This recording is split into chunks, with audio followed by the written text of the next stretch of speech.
கேரள மாநிலம் கண்ணூர் மாவட்டம் மேலசவ் பகுதியில் கார் சக்கரம் வெடித்து முன்னால் சென்ற பயணிகள் ஆட்டோ மீது மோதியதில் ஆட்டோ தலைகீழாக கவிழ்ந்ததால் பரபரப்பு ஏற்பட்டது.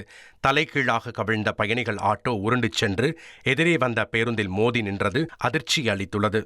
இந்த விபத்தில் ஆட்டோவில் பயணித்த 3 பேர் படுகாயங்களுடன் மருத்துவமனையில் அனுமதிக்கப்பட்டுள்ளனர். சம்பவத்தின் சிசிடிவி காட்சி வெளியான நிலையில் காவல்துறை விசாரணை மேற்கொண்டு வருகிறது.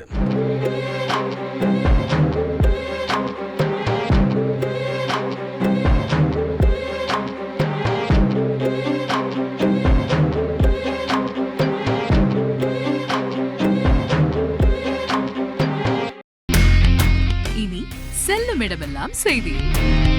தந்தி டிவியின் வாட்ஸ்அப் சேனலை ஃபாலோ பண்ணினா செல்ல இருக்கும் இடமெல்லாம் செய்தி. இதோ QR கோட் இப்பவே ஸ்கேன் பண்ணுங்க, ஃபாலோ பண்ணுங்க.